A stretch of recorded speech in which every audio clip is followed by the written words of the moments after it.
Jonas capítulo 4, queridos, acompanhe a leitura comigo. Jonas, porém, ficou profundamente descontente e com isso enfureceu-se.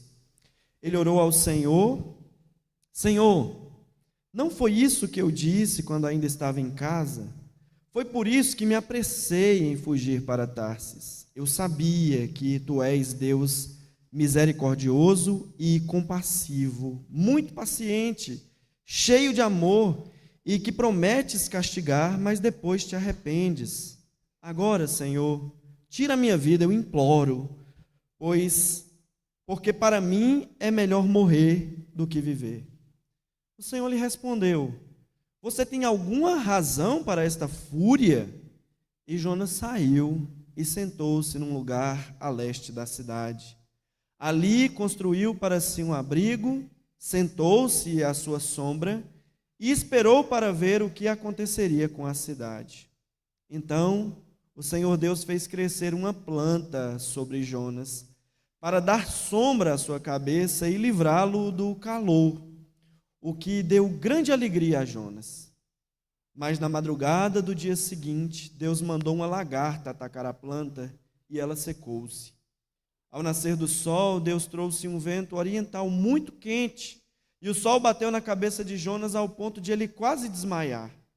Com isso, ele desejou morrer e disse: para mim, seria melhor morrer do que viver. Mas Deus disse a Jonas: você tem alguma razão para estar tão furioso por causa da planta?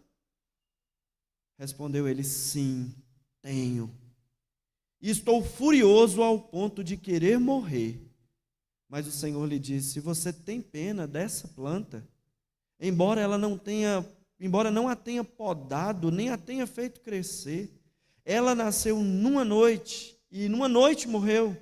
Contudo, Nínive tem mais de 120 mil pessoas que não sabem nem distinguir a mão direita da esquerda, além de muitos rebanhos.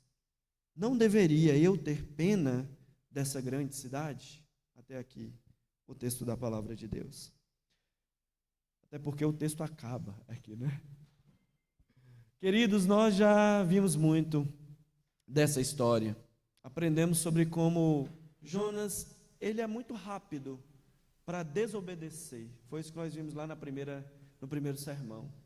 O Senhor diz a ele: levanta, vai e prega. Jonas levanta, mas ele levanta-se para desobedecer. Enquanto Deus requer dele disposição e urgência para anunciar uma mensagem de juízo e ao mesmo tempo de salvação a Nínive, Jonas vê urgência em desobedecer ao Senhor e ele foge. Foge e vai descendo, como a gente viu lá no início, lembra? Ele desce para Jope, depois ele desce para o navio, depois ele desce para o porão, e depois ele desce para o bucho do peixe. Ele só vai descendo na história. Esse é o caminho da desobediência. O caminho da desobediência é um caminho descendente. Quando nós escolhemos desobedecer a Deus, não há como voar alto como águia. Ao desobedecer a Deus, nós descemos, e descemos até onde não tem mais para onde descer. E é lá no fundo do poço, no ventre do peixe, que não é o retrato do juízo de Deus, como nós aprendemos alguns meses atrás, é o retrato da graça de Deus sobre a vida de Jonas. O peixe que o engoliu é a misericórdia dura do Senhor, a misericórdia que assiste os filhos do Senhor, que os machuca e os maltrata, para depois sará-los, e é o que acontece, e é o que nós vimos no capítulo 2, quando Jonas finalmente cai em si, e ele clama por compaixão: o Senhor se lembrou de mim. E quando Deus se lembra de Jonas, no fundo do poço, no ventre do peixe, o peixe o vomita, como um retrato, mais uma vez, da compaixão do Senhor. E Jonas vai numa obediência forçada, digamos assim, não numa obediência alegre. Lembram-se, como nós falamos da última vez, que Nínive era uma grande cidade e que levaria talvez 3 dias para Jonas atravessá-la, e ele prega durante um dia apenas, um sermãozinho simples, de 5 ou 6 palavrinhas: em 40 dias, em Nínive será destruída. É uma obediência assim: eu vou porque não tem jeito, sabe como é? Eu vou porque não tem para onde ir, então eu vou. Às vezes nós agimos assim também. Nós achamos que estamos obedecendo ao Senhor, mas só pela força da obrigação, e não uma obediência alegre e satisfeita. Mas Jonas foi e pregou.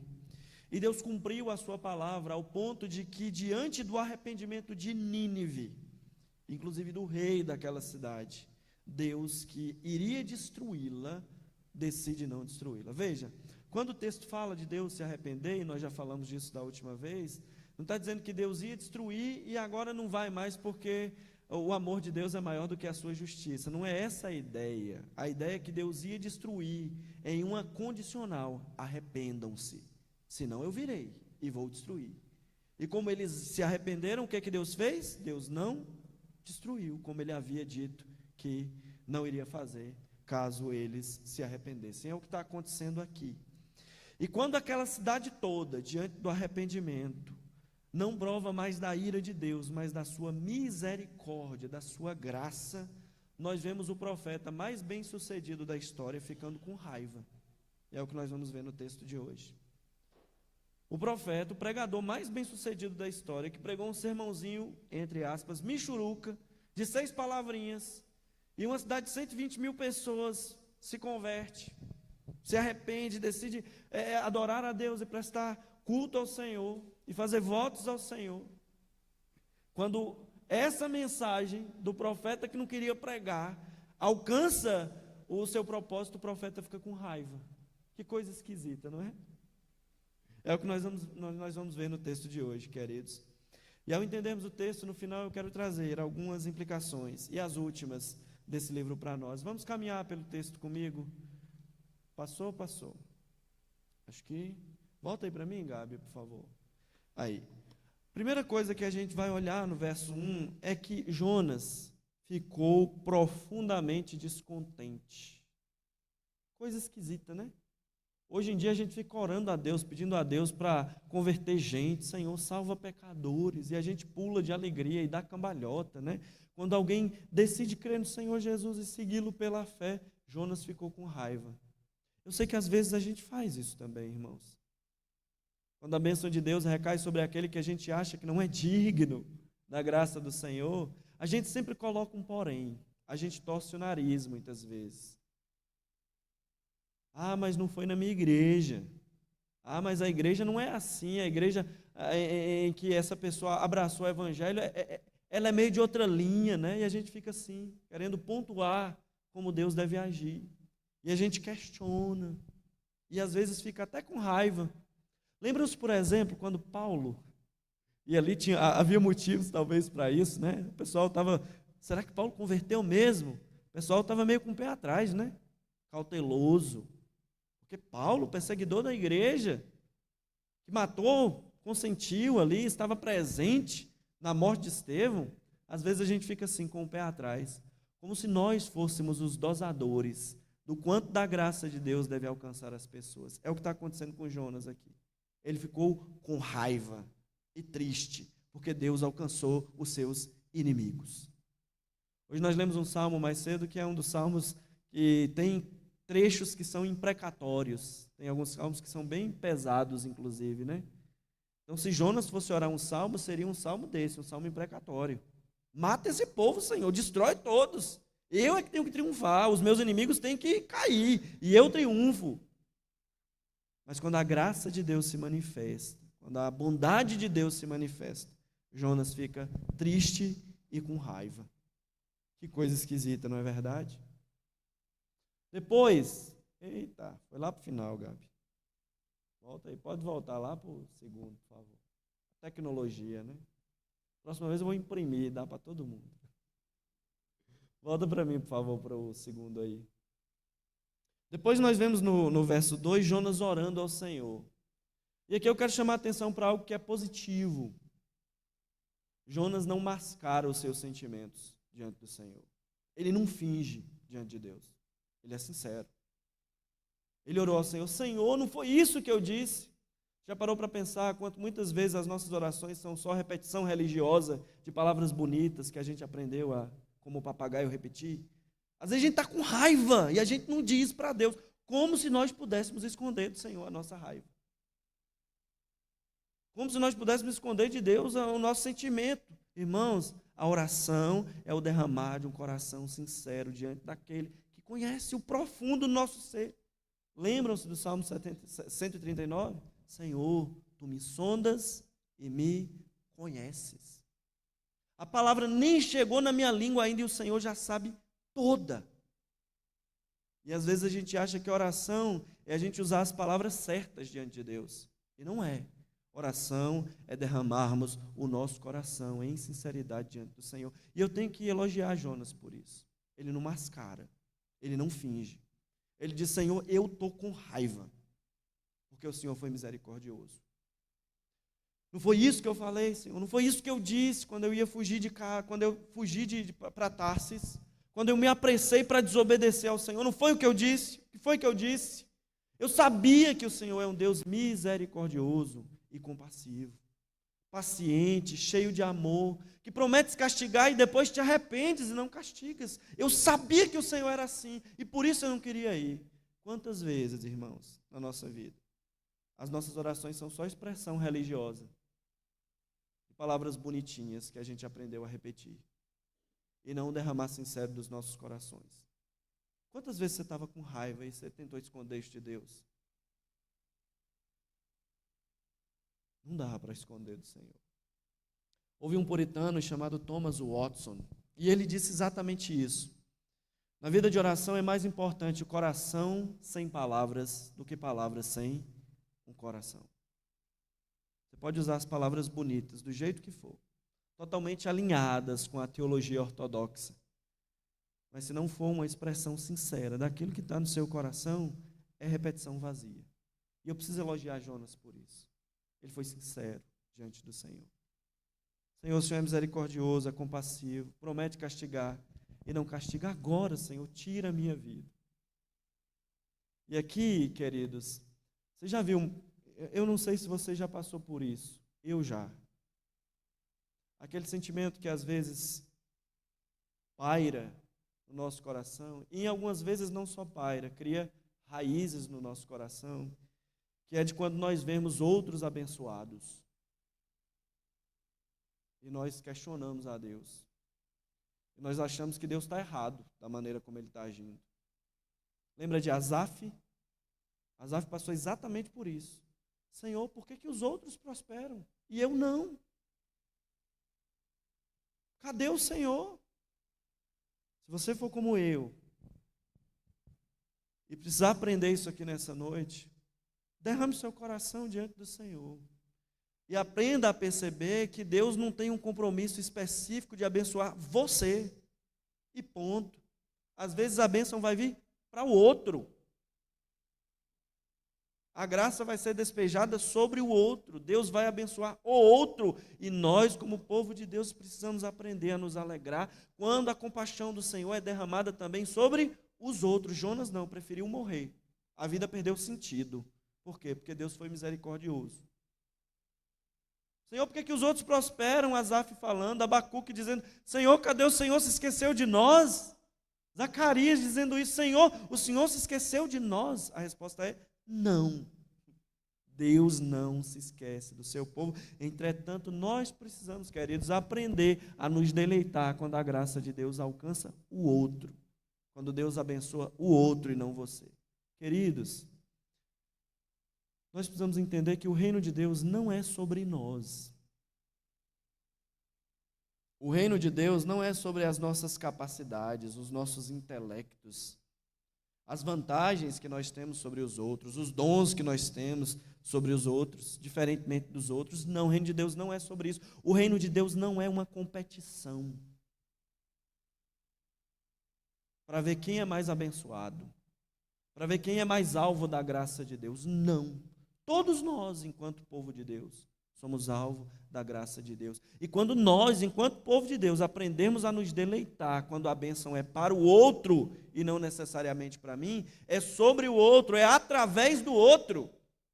E eu estou falando isso como alguém que cai nesse pecado. De questionar às vezes, de ver e de pensar muitas vezes, Senhor, por que ele, não eu? Por que aquele outro e não eu? Nós precisamos aprender a nos alegrar quando Deus abençoa os outros. E o texto continua. Jonas preferiu morrer do que ver os ninivitas abençoados com a misericórdia do Senhor. E o Senhor respondeu, olha que curioso, você tem alguma razão para estar com raiva, Jonas? O que Jonas faz? Dá as costas. O texto não fala se Jonas respondeu aqui. Olha, vai para o próximo versículo. Jonas sai, dá as costas. Dá as costas para o Senhor. Às vezes nós estamos tão cheios de razão que nem o Senhor consegue nos convencer. Às vezes a gente está tão cheio de razão que alguém vem aqui à frente, expõe a Escritura com clareza e objetividade, com profundidade e sinceridade, e nós achamos que é só intriga e que não é Deus falando com a gente. A gente dá as costas, dá de ombros e faz de conta que não é com a gente. Às vezes nós estamos num caminho de pecado e desobediência e alguém amorosamente vem tentar nos colocar no eixo e nós damos as costas. É um coração contumaz, é um espírito duro. Às vezes eu vou falar com muito cuidado porque na minha convicção não tem pecador a quem Deus não possa salvar. Jonas está aqui como prova disso, né? Quando Deus quer, Ele faz, e ponto final. Mas apenas como uma força de expressão. Tem gente que nem Deus dá jeito. Porque ela se recusa a obedecer, ela se recusa a crer, ela não quer saber do Senhor, pouco importa. Jonas está agindo dessa forma aqui. Jonas, espera aí, tem motivo para você estar desse jeito? O que eu fiz, Jonas? Você está desse jeito, com raiva, enfurecido. Jonas sai e senta-se. E vai ali para um lugar a leste da cidade. E talvez, pensando em Sodoma e Gomorra, e aqui é a especulação minha, pensando nas pedras de fogo descendo do céu, ele tenta aguardar para ver o que Deus vai fazer. Será que o juízo de Deus virá? E é ali, sentado naquele cantinho a leste da cidade, que Deus vai tratar com Jonas. Deus faz uma plantinha crescer sobre Jonas. Olha que curioso. Eu vou falar disso daqui a pouco. Mas você já reparou que quem faz tudo no livro de Jonas é Deus? Já falamos sobre isso em outros sermões, né? Do início ao fim. É Deus que manda a tempestade, é Deus que manda o vento, é Deus que manda o peixe, é Deus que manda a planta, é Deus que manda o verme daqui a pouco. Tudo é Deus. Deus é o grande personagem da história. E o Senhor faz uma plantinha crescer sobre Jonas. Que bonitinho, né? Durante uma noite, cresce ali uma espécie de trepadeira, talvez um pé de abóbora, né? Talvez uma figueira, uma videira, talvez um pé de chuchu, quem sabe. E cresce ali sobre Jonas. E olha qual é a finalidade, a ideia do Senhor fazer aquela plantinha crescer. É dar sombra à cabeça de Jonas e livrá-lo do calor. E Jonas ficou feliz. Por quê? Porque agora a bênção é para ele. Agora a graça de Deus é para ele. Aí isso é bom demais. Irmãos, inclusive eu quero abrir um parêntese aqui. Você já parou para pensar como às vezes a gente condiciona a bondade de Deus só a coisas boas? E a gente diz assim, quando tudo dá certo, Deus é bom demais, porque tudo deu certo. Mas Deus é bom porque as coisas encaminharam. Deus é bom e ponto. Ponto. Mesmo se tudo der errado, Deus continua sendo bom. Eu me lembro quando Cecília nasceu, né? A gravidez de Laísa foi um pouco complicada e o parto mais complicado ainda. E graças a Deus Cecília está aí, né? Mas só para os irmãos entenderem, depois que deu tudo certo, as pessoas vieram repetindo, né? Mas Deus é bom porque deu tudo certo. Não, Deus não é bom porque Deus deu tudo certo. Deus é bom. Se tivesse dado tudo errado, como aconteceu, né, na nossa perspectiva humana, na nossa segunda gravidez, Deus continuou bom. Porque a bondade de Deus não está condicionada ao fato de eu experimentar coisas boas vindas da mão dele. Jonas ficou alegre, por quê? Porque a plantinha cresceu para tapar o calor da cabeça dele. Olha como Deus é bom, que maravilha. Se não tivesse plantinha, Deus continuaria sendo bom. E quando a bênção é para nós, aí nós nos alegramos. E Jonas se alegrou. Só que olha como Deus trata com Jonas. Na madrugada, de manhãzinha, naquela hora que os irmãos aí da corrida e da bicicleta costumam acordar, né? Para, sei lá, para fazer o quê? Eu tento entender até hoje, né? Naquela horinha da madrugada, Deus mandou uma lagartinha lá, ó. come, come, come, come, comeu a plantinha toda e a planta acabou. O que acontece com Jonas de novo? Ficou enfesado. Ficou enfesado. Deus manda um vento e Jonas fica enfesado. Deseja morrer. Prefiro morrer, Senhor. Por quê? Porque o Senhor tirou a bênção. E agora, sem a bênção, é melhor morrer do que viver. Às vezes a gente é assim. A gente fica condicionando a nossa obediência ao Senhor, pontuando, né, os detalhes. Olha, Senhor, se o Senhor fizer isso, eu faço aquilo, viu? Vamos combinar aqui. Com o Senhor não é assim, irmãos. Não deve ser assim. E Jonas ficou furioso. E Deus mais uma vez pergunta: Jonas, tem razão para você estar furioso por causa de uma plantinha? Agora ele responde. O que é que ele responde? Sim, eu tenho razão. É ousado ainda, né? Eu não estou acusando ele, não. Estou falando de mim e de você. Porque nós somos assim. Nós queremos justificar os nossos pecados diante de Deus. Nós queremos racionalizar as nossas desobediências. Mas também, Senhor, nós queremos dizer para aquele que nós devíamos perdoar, mas também, Senhor, nós queremos dizer para aquele que nós deveríamos confrontar amorosamente: Senhor, não. Nós queremos justificar os nossos pecados. Eu tenho razão. Eu estou certo. E ponto. E aí vem a resposta do Senhor: espera aí, Jonas. Como é que você pode ter pena de uma planta que não custou nada para você? Você nem plantou, nem regou, nem podou, não fez nada. Como é que você vai ter misericórdia da planta, Jonas? Ela nasceu num dia, morreu no outro dia. Como é que você vai ter misericórdia da planta? E eu, Jonas? Como é que eu não vou ter pena, misericórdia da grande cidade de Nínive? A planta não custou nada para Jonas, mas Nínive custou tudo para Deus nessa perspectiva aqui. Deus ama gente. Não há pecadores a quem Deus não esteja disposto a estender o seu braço de graça. Nós sim, nós queremos criar o curral religioso e determinar onde Deus age ou não, mas o Senhor não tem limites ou fronteiras para a sua graça. Ele alcança quem Ele quer, quando Ele quer, do jeito que Ele quer, com ou sem a nossa ajuda. Como assim, Jonas? Se você teve pena da plantinha que não custou nada para você, como é que eu não vou ter pena da grande, da importante cidade de Nínive? E o texto termina de maneira curiosa. Já parou para pensar? Termina com uma pergunta. Por quê? Porque essa pergunta é para você. É para mim. Para que nós pensemos qual a extensão da graça de Deus, para que nós paremos de criar os nossos currais religiosos, as nossas caixinhas em que nós queremos encaixar o Senhor, para que nós paremos de questionar o Senhor quando Ele decide usar a sua graça do jeito que Ele quer, quando e onde Ele quer. Eu não vou ter misericórdia da grande cidade, eu não vou ter misericórdia daquele seu inimigo político, que você acha que nem de Jesus pode ser, porque apertou um númerozinho diferente lá na urna, daquele camarada que te persegue no trabalho, e te maltrata, e te ofende. Eu não vou ter misericórdia dele, eu não vou ter misericórdia daquele que te feriu, que te maltratou, que te fez sofrer. Sim, eu terei misericórdia de quem eu quiser ter misericórdia. E essa é a beleza do livro, ele termina com uma pergunta para mim e para você. Qual a extensão da graça de Deus? Você vai limitá-la? Eu vou limitá-la? Eu vou determinar até onde Deus vai? Ou nós vamos deixar que Deus haja, se utilizando de nós como instrumentos nas tuas mãos? Qual vai ser a sua atitude? É o que o livro está perguntando. O que é que você vai fazer? É o que Jonas está perguntando.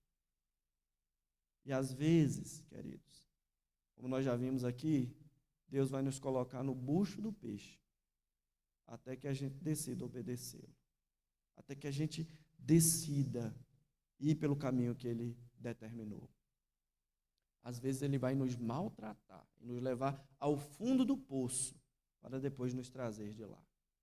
E eu tenho então, queridos, algumas implicações aqui, para a gente pensar, sobre esse capítulo, e como é o último sermão sobre o livro todo. Primeira coisa para a gente pensar. Orações são mais do que exercício religioso. Você pode repetir as palavrinhas bonitinhas, de acordo com a ortodoxia perfeita, teologia sistemática bem alinhada, não errou nada na sua teologia de oração, mas ainda assim não ser oração. Oração não é exercício religioso. É uma disciplina espiritual? É sim, é claro, mas é mais do que um exercício religioso. É o derramar sincero de corações diante daquele que nos conhece completamente. Não adianta mentir para o Senhor. Você está com raiva, fale: Senhor, eu estou com raiva. Você achou que Deus errou?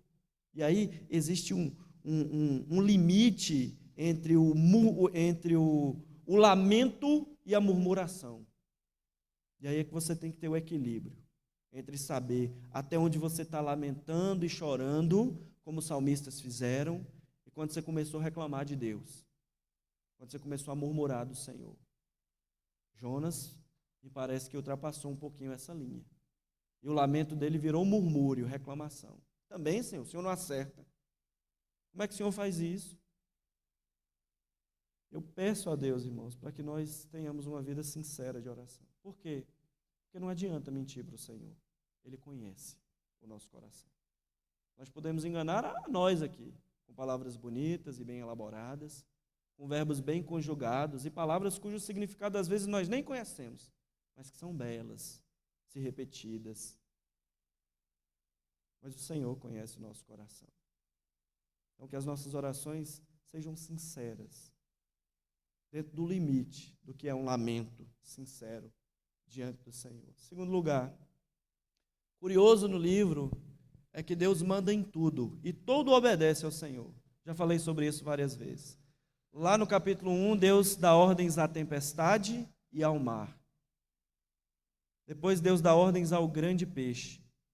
Depois Deus dá ordem à planta. Depois Deus dá ordem à lagarta. Depois Deus dá ordem ao vento. E todos obedecem, menos Jonas. Menos aquele que conhecia o Senhor. Às vezes nós temos uma declaração de fé bem ortodoxa. Nós falamos da soberania de Deus, da grandeza de Deus, do poder dele. Ah, Deus é bom, Deus é majestoso. Nós conhecemos o Senhor, nós conhecemos a sua palavra, nós temos uma doutrina bem alinhada. Mas quando chega a hora de obedecer, nós escolhemos desobedecer. Mesmo o verme obedeceu ao Senhor. Até os ninivitas, pagãos e ímpios, obedeceram ao Senhor. Então, queridos, quando a voz do Senhor tocar o seu ouvido, não permita que ela fique só no ouvido. Deixa que ela desça para o seu coração e escolha obedecer. O caminho da obediência é sempre melhor. Em terceiro lugar, Deus se importa profundamente com os seres humanos. Ele estende a sua graça e perdoa não alguns arrependidos. A graça de Deus, o braço salvador de Deus está estendido a todos, inclusive para você. Se você se arrepender dos seus pecados hoje e crer no Senhor Jesus de todo o seu coração. Não importa a sua vida pregressa, não importam os seus pecados diante da grandeza da graça de Deus, porque onde o pecado é grande, a graça de Deus é ainda maior. Deus estende o seu braço a todos. Todos venham a mim, todos os cansados e sobrecarregados, e eu aliviarei. Venham a mim todos os arrependidos, e Deus não rejeita nenhum, mesmo os ninivitas, mesmo aquele que você julga indigno, e que você acha que nunca vai ser alcançado pela graça de Deus, mesmo os piores e mais execráveis pecadores, Deus não rejeita aqueles que vêm à sua presença em arrependimento e fé. Precisamos aprender a nos alegrar quando a bênção não é para nós. Eu preciso aprender isso. Eu preciso aprender isso. Você também. A indignação, quando Deus está agindo através de outro que não seja você. Quando Deus está fazendo coisas maravilhosas através de outro que não é você. Quando Deus está abençoando outros que não seja você. Não é a postura adequada diante da revelação da misericórdia de Deus. Quando Deus usa a sua graça, nós nos alegramos com ela. Quando Deus despeja a sua compaixão, nós nos alegramos com a bênção de Deus recaindo sobre quem for, da maneira que for, para a glória do Senhor.